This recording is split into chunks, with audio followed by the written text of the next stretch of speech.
You're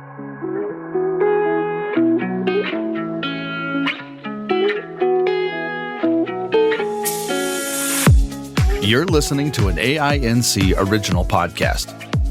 We believe you don't have to do life without a compass. Let us be your guide on this amazing journey. Welcome to Navigating Life with Vision Loss. Hello, I am your host for NLVL, Kim Wardlow. NLVL is an original podcast produced by Aftersight. So welcome to today's episode. We are in our holiday series of episodes. And one of the big things the holidays bring is travel.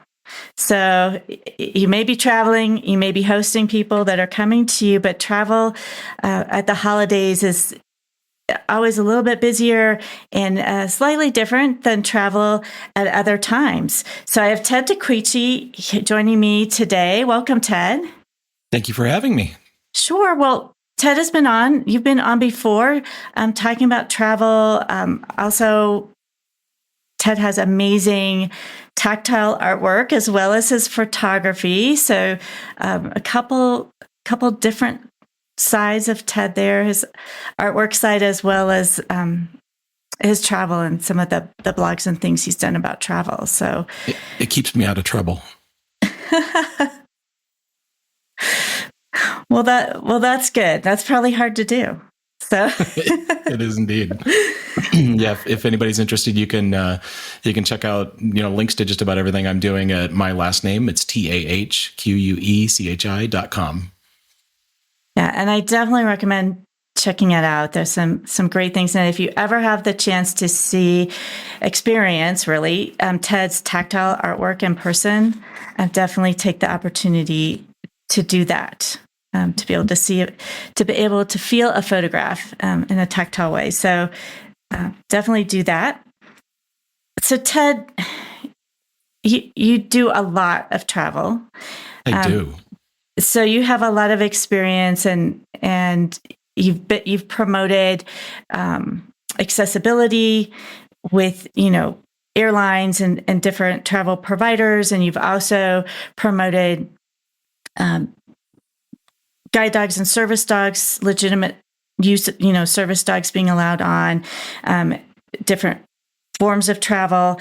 But when it comes to the holidays, I don't know. Do you have any specific holiday experiences that you'd like to share, especially as a person who has low vision? Travel is challenging at the holidays anyway, but at the best of times, travel is always a challenge, or I like to consider it fun if you're blind or have low vision.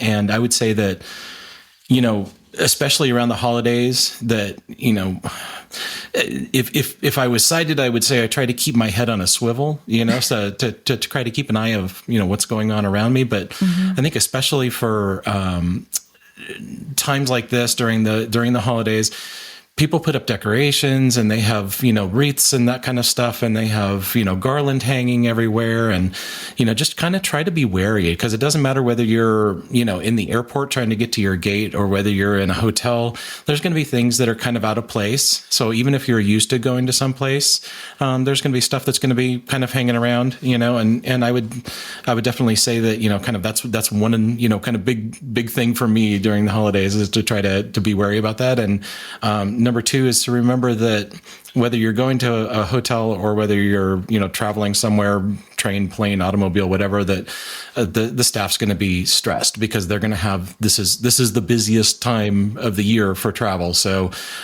they're dealing with all kinds of different people and all kinds of different problems, and just try to make sure that you arrive early to, wherever you are headed, and make sure that you kind of try to have that calming attitude rather than being upset. Right. And that can be helpful. Adding to the stress doesn't help anybody. Indeed. Can some of that stress maybe be prevented just by planning and doing things before you actually head out the door? I would definitely say that without question, giving yourself enough time to make sure that you can plan for issues that could potentially come up is probably, the biggest thing for me. Making sure that, if you need help getting to a gate, to make sure that you get there early enough so that you get in line for, somebody to give you the assistance that you need, and just planning ahead so that you're not, running late and like you said, compounding the issues. Right. Do you use technology when you travel to help, I guess, not only make reservations, I'm sure, but navigating once you're going? Yeah, I use a couple of different things, specifically for luggage, which for me is one of the big things, right? So when you're traveling, you kind of have, points during your trip that you're going to have anxiety. And one of those things for me is getting my luggage off of the carousel when it comes around. Obviously finding the carousel is, a big problem. But, once somebody kind of drops you at the carousel and, good luck, then, you're kind of trying to figure out the best way to do it. If you have some sight, like for my suitcase personally, I have like a black Samsonite suitcase, and I have like green duct tape that I put on it, my wife did, but artfully, so that when that thing comes off of the conveyor belt, that I can at least see it and know that it's mine. It's not going to look like anybody else's, and the second thing is try to figure out if technology can help you with finding your suitcase by using like AirTags if you have an iPhone, or like a Tile. In the case of AirTags, when you can actually turn on the Find My in your iPhone, and it'll tell you how close your suitcase is to you, which is a huge help, especially if you don't know when it's coming off of the conveyor.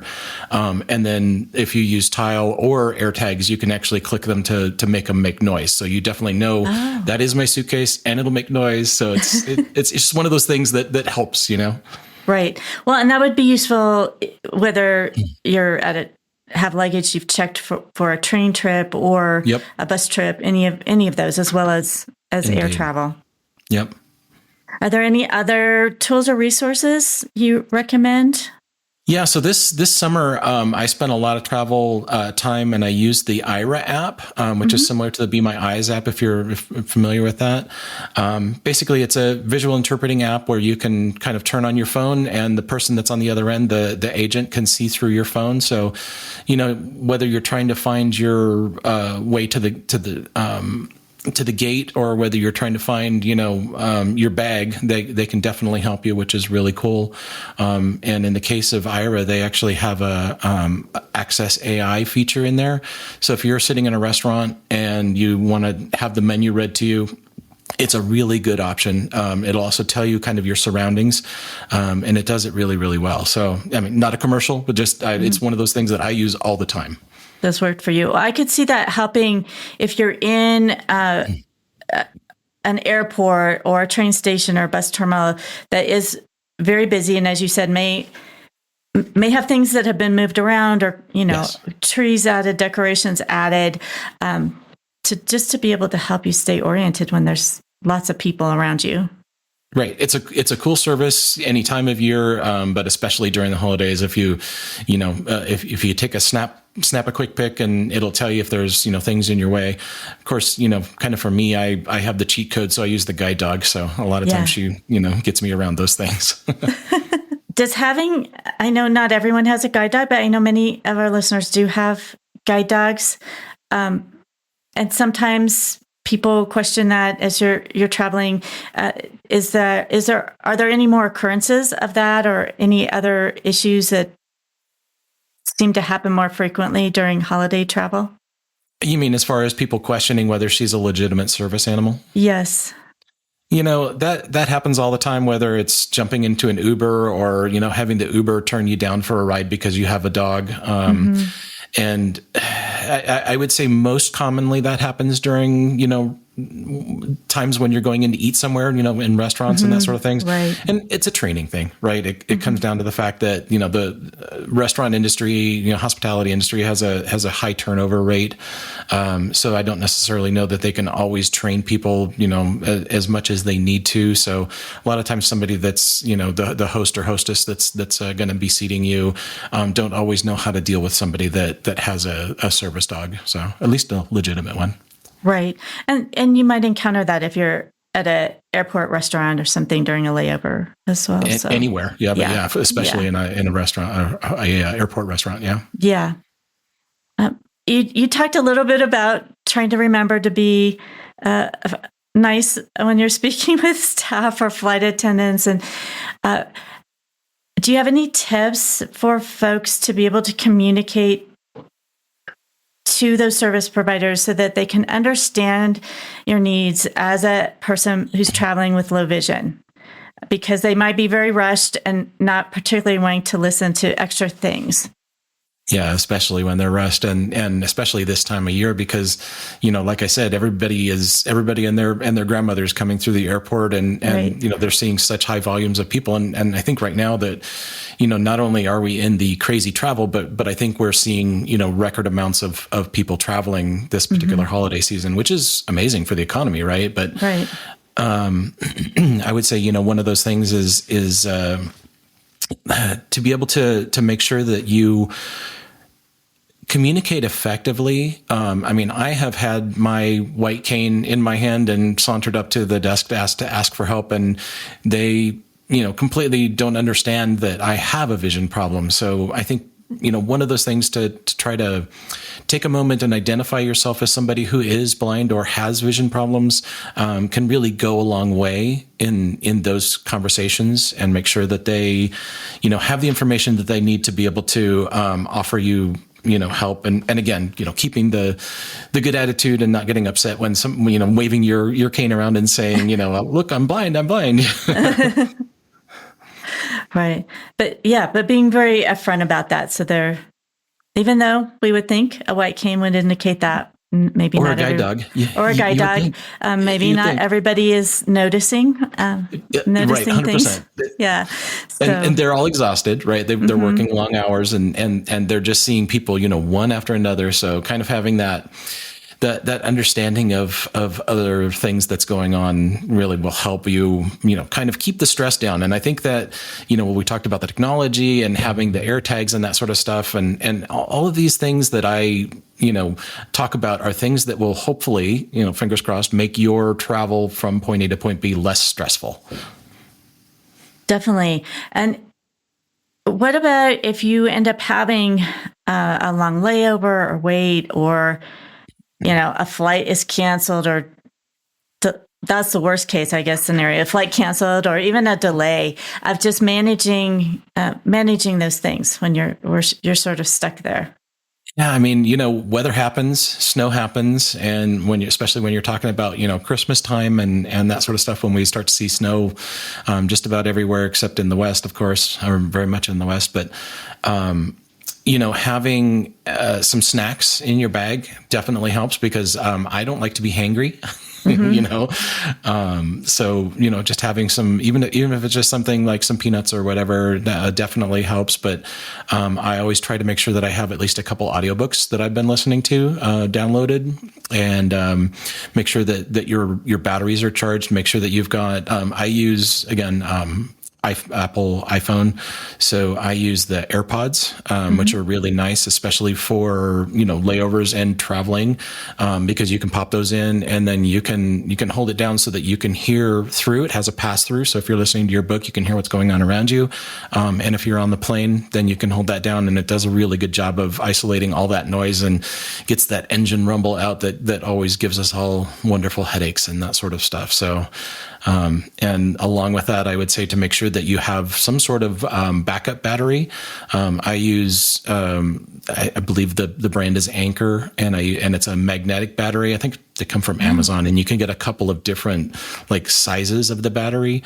And for me, tactily, you kind of just turn the magnet one way or the other way, and it'll just snap right onto your phone. And I believe it works with Android as well, but it'll snap on there, and they're like $20 or something like that. But it'll charge your AirPods or your phone or whatever, and you can do ones that'll charge your phone once or twice, or you can do ones that'll charge 3 or 4 times. But of course, those are much more expensive. But right. Kind of the snacks and the things to listen to. I also almost always have a movie loaded onto my phone so that I can listen to that and while I'm, hanging out. And I find that, things, especially if you're watching a movie, to bring something that's your favorite. So, I almost always have like Star Wars or something like that I just can listen to and that I know, back to front, and I can just put it on. So yeah. Those are great suggestions. So once you arrive, when you finally arrive, if you're fortunate, maybe you have friends or family coming to meet you, and they will get you to where you need to go. But that may not be the case, and especially if you're in an unfamiliar city. What suggestions do you have for folks when they need to get a ride and get to a hotel or, perhaps a home or Airbnb or something? Number one is always be willing to ask for help. And for me, for a very long time, being able to kind of get that confidence, to build that confidence, to be able to, approach somebody, whether they're behind a desk or whatever, and just say, can you give me a little bit of clue about where I'm at, where I'm headed? If you're looking for baggage claim, or if you're looking for the Uber, the ride share, whatever, to be able to confidently ask for help. That's number one. And number two, I would say if you're in a hotel and you're in an area that you don't know, to embrace the experts and talk to the concierge staff, or a lot of times the valet, is amazing at giving suggestions for hotel or for restaurants, and for, locations for, if you're in a city that has a subway or something like that. They'll also kind of give you, what's going on right now too, which is really cool. So they'll say, okay, you can head down this particular street, but watch out for the construction. So it's one of those things that you can not only have the kind of the information that you would get from Yelp or from Google or whatever, but they'll also give you that real time stuff. And so, just embrace them. And I would say that, over and above that, to ask them about restaurants. And a lot of times if I'm going to head out to a hotel or something like that, I'll look at, the restaurants that are around there and look at the menus online, and try to get an idea. So that I try to do all that research ahead of time so that I have less stress. But, if they have an option for someplace to go that's really cool that you've maybe never been, then trying something new and just do what you can. Use your technology, use Be My Eyes, use Ira, use whatever you need to use to read the menu, or, research it in the Uber on the way over, and just try to go with the flow and have a good time, Yeah, definitely. You want your travel to be fun Yes. as it can be. Are there things people should consider if they are making hotel reservations that would make their accommodations more accessible? And again, that's where I will definitely embrace the people that are on the ground there. A lot of times, if you just call the hotel numbers for wherever you're going to stay, the people at the front desk are, they're front lines, right? So they're super busy. They're completely crazy about getting to the next call. But if you talk to the concierge or the valet or whatever, just on the phone, a lot of times they can give you that information. They can definitely give you is this hotel navigation friendly, accessibility friendly, and to just again be able to ask for that information. But when you talk about booking, there's not a whole lot that you can do that I've found on like the websites and that sort of stuff, because the problem is that you can ask for a room with a king size bed, and you can ask for a room that's accessible for your guide dog or whatever. But at the end of the day, it's going to come down to what the availability is at the time when you walk in the door. And especially during the holidays, you just never know. So you could get stuck down a hallway somewhere. Right. But sometimes it is worth making that call as opposed to just going online, having that personal contact. You definitely can learn information that you won't learn on a website.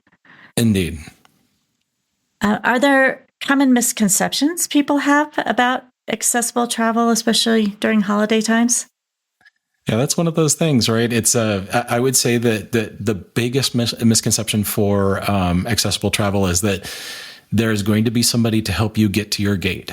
And that's one of those things that sometimes you can plan, a whole bunch of time ahead of time, and everybody in the world needs help getting to their gate, and there's just nobody to help you. So sometimes you either need to just be patient and be okay with it, or, kind of talk up somebody that's headed your way. I mean, kind of listen to people that are saying, I'm going to, Denver, or I'm going to, New York, or wherever you're headed, and try to say, can I follow you to the gate? And I've done that a bunch of times. And I've also done the Be My Eyes and the IRA, because a lot of the airports are free, which is really cool. So the service normally would be a paid service for bringing up an agent and having them direct you to get to, gate 34 or whatever.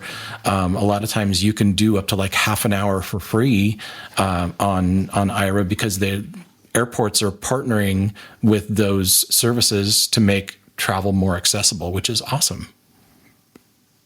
Definitely. You've traveled for many years now. Yes. How have you seen things improve? I'm hoping they have improved. They have. And I really think that, with what's going on with the Department of Transportation, with service animals, and making sure that you have paperwork, and making sure that service animals are supposedly legitimate and that kind of stuff, I think it's really brought people who need help and kind of more to the forefront, and made accessible travel kind of maybe more important. So I really think that,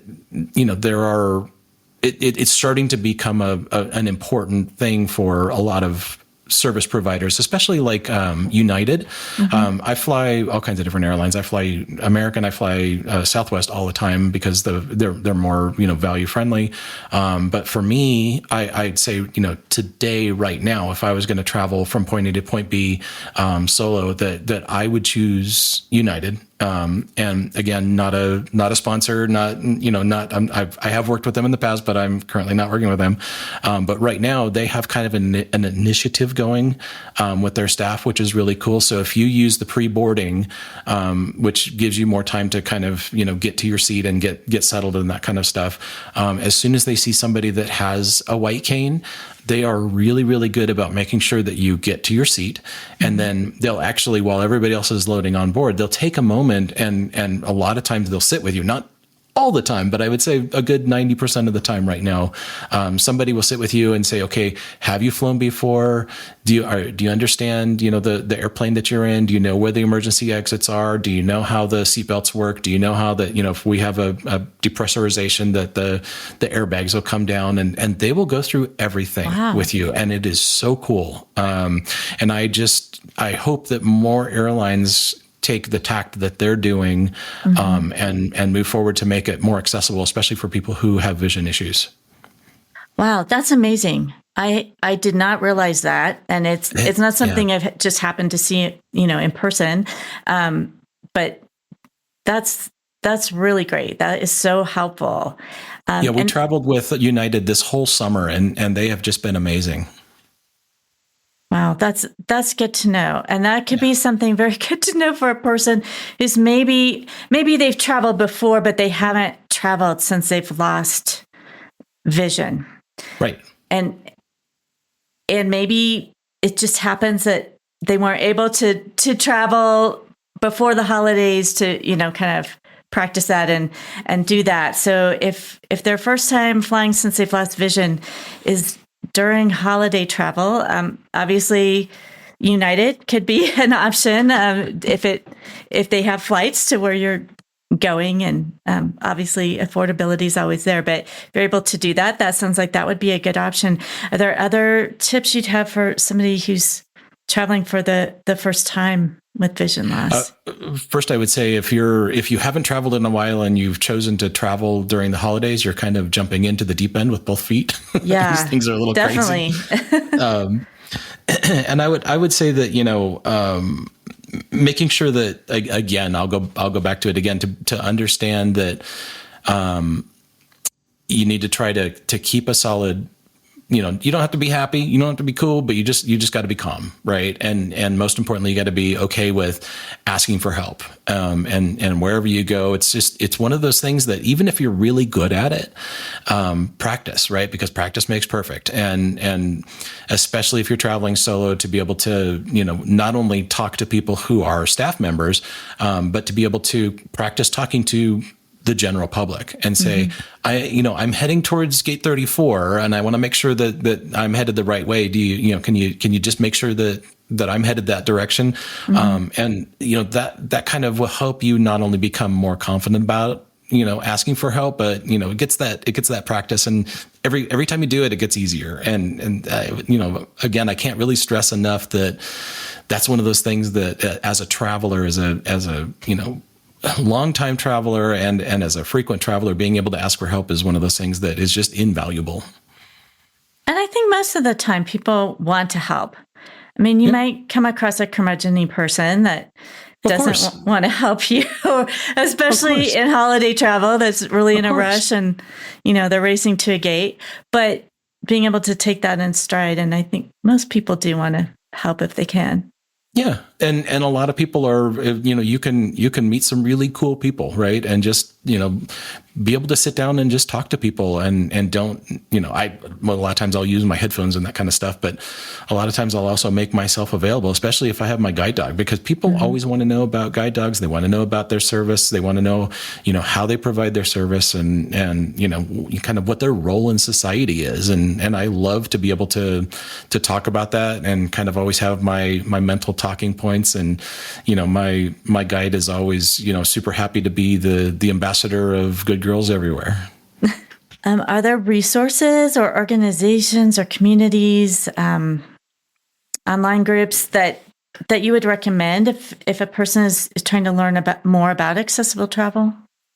Yeah, I have. So for me, I personally run blindtravels.com, and I do, destination reviews from everything from just, regular hotels to travel providers and even like national parks to try to allow you to have a resource for doing the research before you, head on out to where you're going. But there are also other places that you can check out, the Hadley School for the Blind, and they're at hadleyhelps.org.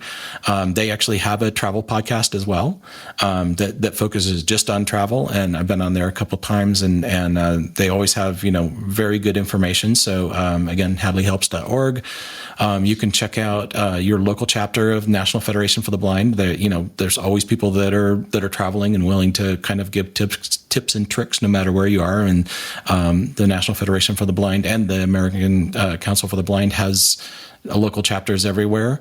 And if you're a guide dog user, they have a service called Paws Around the World, PAWS, of course.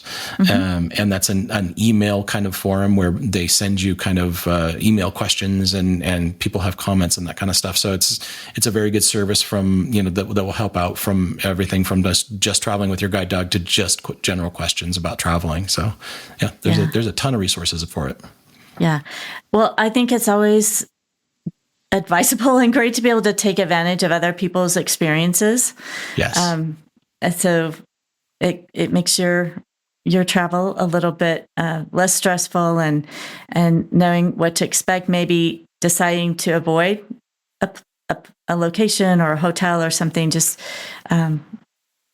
having those recommendations of people that have been to the location or used a particular airline or whatever can be so helpful.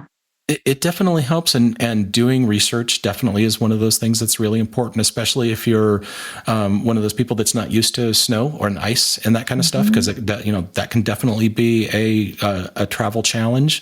And if you're a guide dog user, having to have the dreaded snow booties, because there's nothing worse than having to wear the booties. For my girl, she'll tell you that she's absolutely being beat every moment that she has to have the booties on her feet, but just being able to be prepared and knowing, the weather situation that you're going to be in. And again, like you say, be prepared for delays. So yeah. I think everybody has to be prepared for delays at holiday time.